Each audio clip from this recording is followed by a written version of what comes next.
नमस्कार, आप देख रहे हैं एसबीटी न्यूज़। पेश है 17 अगस्त बुधवार शाम 7:15 बजे राजस्थान की बड़ी खबरें।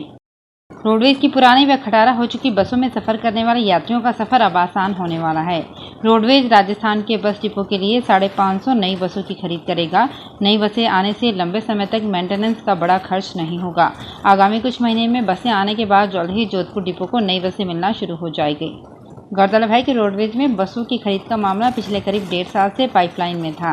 रोडवेज वित्तीय संकट से जूझने के बावजूद लोन लेकर निजी बसों से टक्कर का प्रयास कर रहा है। सीकर जिले के खाटू श्याम जी में एकादशी को हुए हादसे के बाद से पुलिस व प्रशासन गंभीर नजर आ रहा है।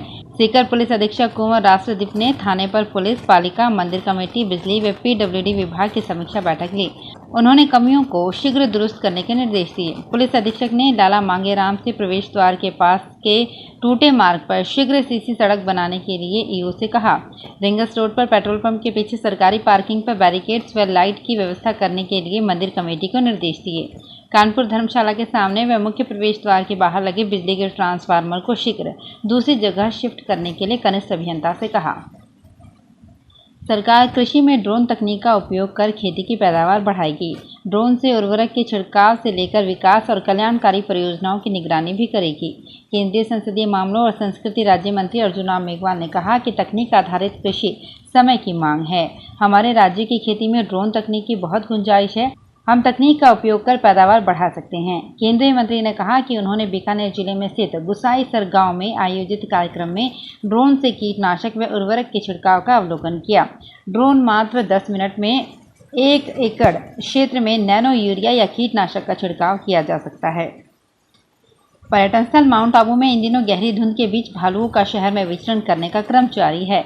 अधर देवी के समीप एक होटल और कैरीपू बल के आवासीय परिसरों के पास मंगलवार सुबह एक भालू मंडराता देखा गया। समाजसेवी शैलेश पटेल ग्लोबल अस्पताल के समीप अपने घर से भ्रमण के लिए निकले थे कि तभी सड़क पर भालू आ गया।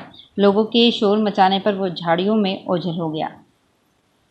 श्रीगंगानगर जिले के गांव ताखरावाली में स्थित राजकीय उच्च माध्यमिक विद्यालय के प्रधानाचार्य श्रीमती चंद्र प्रभा श्रीवास्तव, व्याख्याता अमृतपाल व पीटीआई जगतार सिंह का तबादला करने की मांग को लेकर अभिभावक और विद्यार्थियों ने श्रीगंगानगर कलेक्ट्रेट की ओर गांव से पैदल ही कूच किया।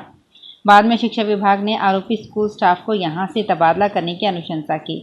इस पर अभिभावकों ने इस कार्यवाही को आश्वासन मानते हुए आज का पैदल मार्च स्थगित कर दिया। आरोपी स्कूल स्टाफ को तबादला नहीं करने पर पैदल मार्च की कार्यवाही फिर से की जाएगी। इससे पूर्व आज अभिभावक और बच्चे नेशनल हाईवे संख्या 62 पर गणेशगढ़ पुलिस चौकी के निकट जाट होटल पर पहुंच चुके थे। यहां बच्चों के लिए चाय पानी की व्यवस्था की गई है।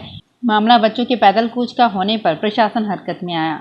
साधु शहर के विकास अधिकारी अशोक कुमार, तहसीलदार पूनम, सीओ ग्रामीण भंवरलाल मेघवाल, गणेशगढ़ पुलिस चौकी प्रभारी एएसआई केशव शर्मा ने मौके पर पहुंचकर अभिभावकों से बातचीत की। आंदोलनकारी व प्रशासनिक अधिकारियों के बीच जाट होटल में बातचीत हुई।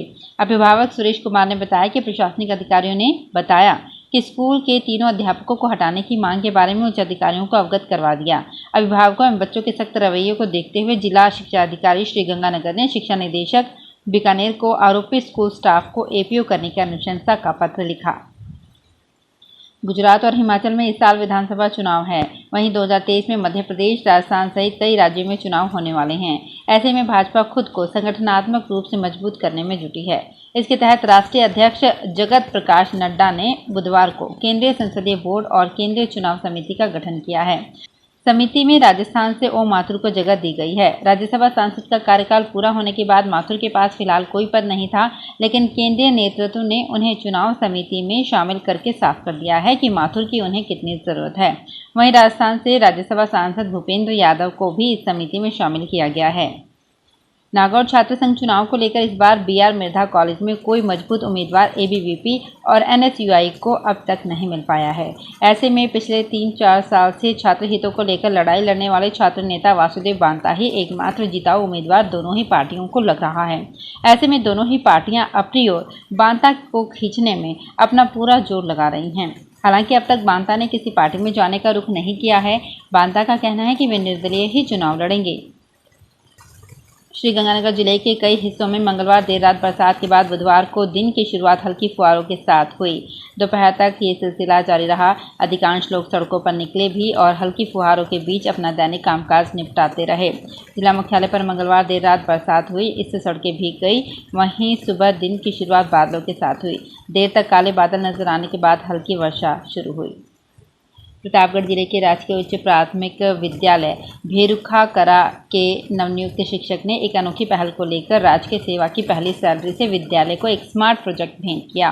स्कूल के प्रधानाध्यापक मनोज कुमार शर्मा ने बताया कि विद्यालय शिक्षक चेतन टेलर द्वारा राजकीय सेवा में नवनियुक्त पर अपनी प्रथम सैलरी से विद्यालय को एक स्मार्ट प्रोजेक्टर भेंट किया है। प्रधानाध्यापक शर्मा ने ये भी कहा कि इसी तरह राष्ट्र और विद्यार्थी हित में योगदान देने के लिए अन्य शिक्षकों को प्रेरणा मिलेगी। सूरत में कबाड़ी का काम करने वाले भरतपुर के कामा के धोमड़ी गांव के निवासी व्यापारी जीजा साला से अलवर के जयसमंद के पास बुधवार दोपहर करीब 12 बजे 19.5 लाख रुपए लूट लिए गए।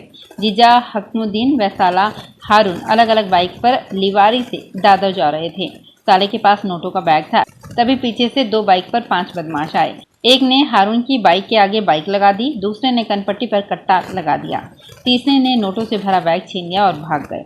पुलिस ने पीछा कर 2 जनों को पकड़ लिया है। वे जमीन के सौदे के कारण पैसा लेकर आए थे। राजस्थान के 7 लाख सरकारी कर्मचारियों ने 24 अगस्त से आंदोलन की घोषणा कर दी है।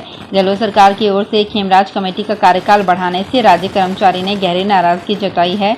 इससे पहले बनी सामंत कमेटी की रिपोर्ट भी सरकार ने 3 साल बाद भी सार्वजनिक नहीं की है। इससे राज्य कर्मचारियों में गहरी नाराजगी है। चुनावी साल से पहले बार-बार कर्मचारियों के हितों से जुड़ी कमेटी का कार्यकाल बढ़ाने से कर्मचारी वर्ग में इसलिए नाराजगी है कि सरकार उनकी बुनियादी मांगों को टालने की कोशिश कर रही है। भारतीय जनता पार्टी ने संसदीय बोर्ड और केंद्रीय चुनाव समिति से पार्टी के ताकतवर नेताओं में शुमार होने वाले केंद्रीय मंत्री नितिन गडकरी और मध्य प्रदेश के मुख्यमंत्री शिवराज सिंह चौहान को बाहर का रास्ता दिखा दिया। भाजपा के अध्यक्ष जगत प्रकाश नड्डा ने आज पार्टी के 11 सदस्यीय नए संसदीय बोर्ड और 15 सदस्यीय नई केंद्रीय चुनाव समिति की घोषणा की। पार्टी के महासचिव अरुण सिंह ने यहां 2 विज्ञप्तियों में संसदीय बोर्ड एवं केंद्रीय चुनाव समिति के नए सदस्यों के नामों की जानकारी दी। दोनों निकायों में शामिल नए सदस्यों में कर्नाटक के पूर्व मुख्यमंत्री BS येदियुरप्पा और केंद्रीय मंत्री सर्बानंद सोनोवाल को शामिल किया गया है। राजस्थान में खेती के लिए बुआई करने और जुताई करने के लिए किसानों को किराए पर कृषि उपकरण उपलब्ध कराने की कस्टम हायरिंग सेंटर बनाने की योजना पर सरकार की अनदेखी भारी पड़ गई है। इसका नतीजा है कि किसानों को उन्नत कृषि यंत्रों के लिए दिए जाने वाले सरकारी अनुदान से हाथ धोना पड़ेगा। वहीं खरीफ सीजन में किसानों को महंगे भाव में फसलों की थ्रेसिंग करवानी पड़ेगी, जबकि सरकार के MOU के अनुसार ये सुविधा प्रदेश में मोबाइल ऐप के जरिए दी जानी थी, जिससे कोई भी किसान किसी भी इलाके से कृषि उपकरण किराए पर ले सकता था। जयपुर नगर निगम ग्रेटर के 3 जोन में डोर टू डोर कचरा संग्रहण का काम नई कंपनी को देने की आस बंधी है। एक कंपनी ने जगतपुरा, सांगानेर और मानसरोवर जोन के लिए टेंडर डाले हैं। निगम प्रशासन तकनीकी जांच में जुटा है। हालांकि निगम प्रशासन एक बार फिर पुरानी गलती दोहरा रहा है। निगम प्रशासन एक ही फर्म को 3 जोन में काम देने की तैयारी कर रहा है। ऐसे में भुगतान में कोई कमी रहती है तो 3 जोन का काम प्रभावित होगा। नगर निगम प्रशासन अब तक मुरलीपुरा और मानसरोवर जोन में डोर टू डोर कचरा संग्रहण का ठेका दे चुका है। इन 2 जोन में काम करने वाली कंपनी ने विद्याधर नगर में भी टेंडर डाले हैं। भरतपुर नगर निगम से फर्जी पट्टा जारी करने का मामला अब सुर्खियां बटोर रहा है, क्योंकि संबंधित शाखा से लेकर इस घोटाले के लिए जिम्मेदारों पर अभी तक कोई खास कार्यवाही नहीं होने से उनके रसूख का अंदाजा लगाया जा सकता है। तीनों पीड़ितों ने ही संयुक्त रूप से 15 अगस्त को FIR दर्ज कराई है। पुलिस को दी रिपोर्ट में महेश पुत्र भीम सिंह, उदयभान पुत्र रणधीर सिंह और गंभीर सिंह पुत्र छतर सिंह ने बताया कि 4 फरवरी को हरदेश माथुर, सहायक कर्मचारी विधि शाखा व योगेंद्र उर्फ योगेश शर्मा कंप्यूटर ऑपरेटर नगर निगम से पट्टा लेने के लिए संपर्क किया। पत्रावली जमा कराई तो इन दोनों ने कहा कि 20-25 दिन में पट्टा दिला देंगे। प्रति पट्टा 32,000 रुपये देना होगा। इस पर तीनों ने 96,000 रुपये अदा कर दिए। दोनों कर्मचारियों ने 10-10,000 रुपये की रसीदें 24 फरवरी को दी। तो फिलहाल इस बुलेटिन में इतना ही। फिर हाजिर होंगे कुछ और बड़ी खबरों के साथ। अगर आप भी अपने आसपास की छोटी बड़ी और महत्वपूर्ण खबरों से अपडेट रहना चाहते हैं तो सब्सक्राइब कीजिए हमारे चैनल SPT न्यूज को और प्रेस कीजिए बेल आइकन पर।